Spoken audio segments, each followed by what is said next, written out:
Bonjour, mon nom est Clifford Matthews pour Jeux Techno et voici ma critique du jeu Kingdom Come Deliverance 2 et j'ai eu le plaisir et l'honneur de l'essayer sur la PS5 il y a quelques semaines. Là, un petit astérix avant que je continue, c'est que c'est un des premiers jeux que lorsque je l'ai téléchargé, qu'il y a un petit message à l'écran qui nous dit merci. Alors, le merci, c'était merci d'avoir procuré le jeu, de l'avoir téléchargé ou de l'installer sur notre console. Et on espère que vous avez autant de plaisir à le jouer, autant que nous, on le fait pour le réaliser. Alors, je me souviens pas du dernier jeu auquel on me remerciait dès le départ. Alors, ça étant dit, ça m'a donné un petit aperçu de l'âme et le cœur et le dévouement que les personnes ont pris le temps à faire pour le jeu, et ça se voit. Pour la raison pour laquelle, c'est que dès le départ, parce que Kingdom Come Deliverance 2, c'est un jeu à l'époque médiévale, tout simplement, auquel on est un chevalier ou un chevalier auquel on est un enfant d'un forgeron, ainsi de suite, et puis on veut devenir un chevalier, justement. Ou notre aspiration est de devenir quelqu'un de cette noblesse. Ça étant dit, on a, comme dans tous les jeux, un tutoriel de comment les contrôles, les affaires de genre fonctionnent, la caméra et comment naviguer dans le jeu. Mais qu'est-ce qui est unique dans ce cas-ci, c'est que c'est un jeu troisième personne, première personne en partie, que je veux dire par ça, on le voit le déroulement à travers de nos propres yeux, pareil comme si on interprétait le personnage. Mais avec le dialogue entre personnages, on voit Henry, qui est le personnage principal de l'histoire, de ce plan-là. Une fois qu'on a fait le tutoriel, les images, les graphiques, des affaires du genre, je vais dire, c'est digne vraiment d'un cinéma. Visuellement, c'est un des plus beaux jeux que j'ai vu depuis de très longue date. Juste comme les chevaux, la nature, même l'audio, on dirait franchement là, qu'on est à la campagne. Surtout si vous avez un système de son surround ou peu importe, on se croit vraiment qu'on est dans un film d'époque, mais aussi dans l'environnement en soi. Les comédiens qui leur portent leur voix, c'est sûr qu'il y a plusieurs personnages de RPC qu'on voit récurrents, des affaires de genre, qu'on peut voir des similarités entre leurs voix. Mais le tout, tu vois encore une fois, on entend qu'il y a l'âme au jeu. On voit qu'ils ont vraiment mis l'effort pour nous donner un jeu de qualité. Point de vue de jeu de qualité, c'est que même les contrôles pour comme se combattre ou bien trouver le tout se fait avec une belle fluidité. C'est compliqué il y a une complexité qui vient avec les contrôles, mais à force de jouer, ça se déroule très bien. Moi, mon plus gros hic, c'était quand on est en cheval, et on essaie de naviguer d'un village à l'autre. Oui, on a l'option de se barrer sur le chemin, puis le cheval suit le parcours. Par contre, des fois, on veut aller explorer ailleurs. Puis là, la caméra ne suit pas nécessairement où on veut aller. Mais l'histoire en soi, il y a tellement de sous-missions. Alors, il y a tellement des missions secondaires, ou même tertiaires, ainsi de suite, qu'on peut explorer, que moi, je suis un des joueurs qui aime ça tout faire avant de poursuivre à l'histoire principale. Mais dans ce cas-ci, on dirait que chaque mission secondaire est une mission principale. Alors, il y en a tellement qu'on se sent investi, non seulement dans le choix, dans le dialogue, parce que là, encore une fois, dans ce jeu de RPG, c'est qu'on a un choix de dialogue selon l'émotion ou selon le personnage qu'on veut développer. Alors, on peut être quelqu'un qui est plus sec ou quelqu'un qui est encore plus charitable, ainsi de suite, ou plus qui est voulant à aider ses compatriotes et autres, ou encore une fois, on peut les insulter. On peut insulter quasiment n'importe qui, n'importe quand dans ce jeu, ou on peut venir en aide. On peut être noble autant qu'on veut, ou qu'on peut être sur l'autre côté de la clôture. Ça étant dit, si vous êtes un fan de jeux auxquels on choisit notre dialogue et vous voulez voir les différentes situations qui peuvent sortir, on peut facilement recommencer le jeu à plusieurs reprises pour le refaire, pour voir c'est quoi le déroulement du tout, est-ce que ça affecte à la longue l'histoire du jeu. De ce que j'ai découvert jusqu'à date, ça change quelques petits éléments, ça change la façon que les gens, les citoyens d'un village ou les citoyens d'une ville, ainsi de suite, nous perçoivent. Et puis, même notre attrayance, la façon qu'on apparaît devant les gens, si on est sale ou peu importe, si on est couvert de boue, si on n'est pas bien habillé, les gens vont simplement nous juger. Même avant de nous amorcer une conversation avec nous. Alors cet aspect-là, ça m'intrigue, je suis impressionné du fait que c'est juste des petits détails du genre peut changer l'expérience du jeu qu'on peut faire, qu'on a selon le jeu. Alors, pour moi, c'est époustouflant. Le combat, les contrôles de combat des affaires de genre, c'est un peu complexe, comme j'ai mentionné plus tôt. Faut se défendre, faut bien anticiper l'acte de nos ennemis. On peut se combattre soit avec des armes ou à coups de poing, mais en même temps, il peut y avoir 1 à 1 ou 1 contre 3, 1 contre 5, tout dépendant de la situation auquel on se retrouve. Là, c'est sûr qu'au début, on se retrouve avec notre armure, puis là, je ne veux pas vous dévoiler le punch ou rien de genre, mais c'est qu'à un moment donné, on se retrouve littéralement avec rien et on doit se bâtir au point, quand je dis rien, c'est vraiment là à rien, et on doit se bâtir un inventaire d'items pour accéder à notre mission, pour accéder à le but ultime là, qui est le jeu. Je vais pas, encore une fois, je ne vais pas trop dévoiler le punch là-dessus. Mais ok, les petites astérix pour moi, mes petits bémols, mes petits pépins avec le jeu, c'est que là, il faut faire attention sur notre taux d'énergie si on est trop fatigué, parce que si on peut pas on peut pas passer 24 heures debout à essayer de traverser ou de naviguer la carte, faut dormir. J'imagine que c'est la même chose en vraie vie, à un moment donné, il faut dormir. Ici aussi, c'est le cas.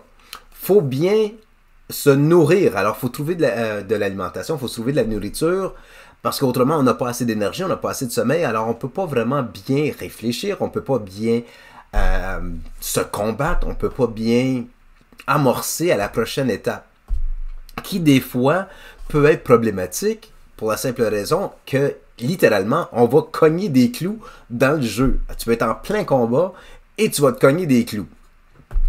Ou bien il va y avoir quelque chose sur l'écran qui va dire « Hey, c'est quoi, je peux vraiment manger un cheval en ce moment, j'ai tellement faim » lors d'une conversation avec un autre personnage. C'est comme « Ok », mais tu vois dans le menu tel quel, tu vois qu'il manque d'énergie, tu as besoin de l'alimentation, tu as besoin de la nourriture pour avoir ce regain d'énergie. De plus, le menu en soi pour la navigation, la carte, trouver les items, trouver la nourriture pour consommer, tout est bien à l'affiche. Alors, c'est très facile de passer d'une page à l'autre. Et pour ça, encore une fois, bravo à l'équipe qui l'ont conçu. Là, c'est sûr qu'il y a pas nécessairement des énigmes, mais il y a certains pépins ou des obstacles qu'on a à découvrir ou à surmonter, pardon. Mais ça, c'est avec des conversations qu'on a avec les gens ou les citoyens de la place. Alors, tout dépendant du choix de conversation qu'on va avoir, ça va avoir un impact direct sur la perception, l'interaction qu'on va avoir avec les autres, non seulement avec la personne avec qui on veut parler, mais aussi avec les personnes qui sont alentour. Alors, si on n'a pas bien agi envers une personne, ben, ça peut influencer les autres à agir encore d'une façon néfaste contre nous. Alors, il faut faire attention. Encore une fois, faire attention tout dépendant de la façon qu'on veut se présenter dans le jeu. Là, le monde en soi, comme la carte monde en soi, fait référence à des lieux précis, même des lieux historiques qui se retrouvent réellement dans le monde d'aujourd'hui. Alors, si on veut le visiter virtuellement, un monde, justement, d'un monde d'un temps là, ancien, médiéval, on peut le faire.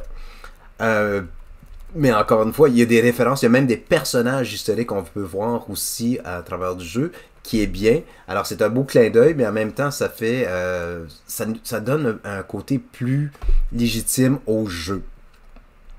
Mais encore une fois, le tout là, c'est vraiment, c'est pas basé sur une vraie histoire. Tu vois que c'est l'histoire en soi, elle a été créée. Par contre, l'histoire, elle serait digne d'un film d'Hollywood auquel que non seulement visuellement, mais l'histoire, elle est bonne, elle est entraînante. On s'investit au personnage principal qui est Henry dans ce cas ici, mais on s'investit aussi dans les personnages secondaires qui amènent plus de piquant dans le jeu.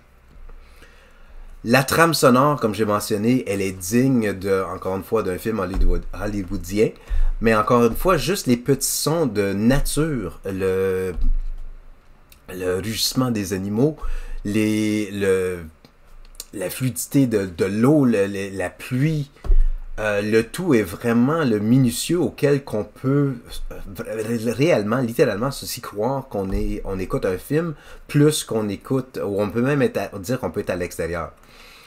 Surtout si vous êtes un gars de campagne, ou une personne, pas un gars de campagne, mais si vous êtes quelqu'un qui a vécu à la campagne, on croit quasiment qu'il y a des maringouins qui s'en viennent pour nous piquer à un moment donné parce que tu entends des petits effets du genre, comme des cris de petits oiseaux ou bien juste le sifflement des crapauds. Mais en tout cas, on peut entendre plein de petits détails qui, encore une fois, peut passer inaperçu dans d'autres jeux, mais dans ce cas-ci, ça prend vraiment de l'ampleur. Et puis, ça l'ajoute un petit élément, là, un petit cachet spécial au jeu. Il y a aussi le côté, là, comment je pourrais dire ça? Il y a le côté là, cachetier auquel on doit être en mode silencieux pour essayer de naviguer d'une place à l'autre. Ce côté-là, je suis pas un gros... Personnellement, je suis pas un gros fan de toujours être de se cacher pour essayer de ne pas se faire détecter par autrui. Malheureusement, c'est la réalité des jeux vidéo qu'on se retrouve aujourd'hui. Parce que le moindre petit bruit, ça crée... comme mettons, si tu brises une branche lorsque tu marches dans la forêt, ça peut attirer un ennemi, et ainsi de suite. Et puis, c'est la fuite, puis soit qu'on se fait attraper ou autre. Des fois, il faut faire attention où est-ce qu'on marche, ou où est-ce qu'on lancer une petite roche pour essayer de divertir leur attention ailleurs. Par contre, c'est vraiment juste un petit astérix sur le tout parce que c'est un des plus beaux jeux, c'est un des les meilleures histoires que j'ai vues depuis longtemps dans un jeu vidéo. L'animation, les graphiques et autres, non seulement de l'arrière-plan, mais pas des comédiens, mais des personnages principaux de l'histoire, c'est bien fait. Oui, il y a de temps en temps, il y a des petits bugs auxquels que si tu tombes, pas nécessairement tombes en bas d'une falaise, mais tombes en bas d'un rocher et tu essaies de remonter, tu peux être coincé numériquement entre une branche et une roche, et puis c'est difficile à sortir. Là, malheureusement, il faut juste reprendre le jeu depuis la dernière sauvegarde, et puis on peut se passer peut aller à la prochaine étape. Comme j'ai mentionné des fois, quand tu es en cheval, puis tu es avec une bande de chevaux, des affaires de genre, tu essaies de naviguer, ça peut être un peu complexe. C'est sûr que j'aurais aimé ça qui soit un petit peu plus... il y a plus de flexibilité pour le sommeil et la nourriture parce qu'on veut se rendre à une place plus rapidement. Faut faire attention où on prend sommeil. Si on prend sommeil dans un lieu auquel une résidence de quelqu'un, il y a quelqu'un qui va nous réveiller, sort d'ici, vagabond, ainsi de suite, qui peut causer des ennuis plus tard. Même chose avec la nourriture, si on mange pas assez, on va manquer d'énergie pour se battre contre d'autres. Faut vraiment faire attention à notre personnage, puis c'est à chaque petit niveau, à chaque petit élément de la personne. Par exemple, si on se bat, puis on est couvert de sang, puis on décide de juste continuer à naviguer à travers des rues de la ville, les gens vont tout simplement nous ignorer ou nous traiter d'autres choses, alors il faut y aller se laver. Laver les vêtements, ainsi de suite, acheter des nouveaux vêtements, Mais comme j'ai mentionné, le tout prend vraiment un... C'est minutieux comme jeu, mais en même temps, ça vaut le coup. Encore une fois, c'est... comme j'ai mentionné, c'est un des plus beaux jeux que j'ai joué depuis longtemps. Il faut faire vraiment attention à chaque petit détail. Je comprends pourquoi qu'ils nous remercient d'avoir téléchargé le jeu, parce que tu vois dès le départ qu'ils ont mis beaucoup d'efforts dans ce jeu.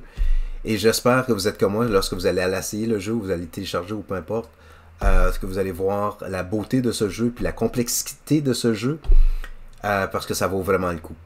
Alors pour Jeux Techno, mon nom est Clifford Matthews. Merci beaucoup de m'avoir écouté, puis on se reparle très bientôt.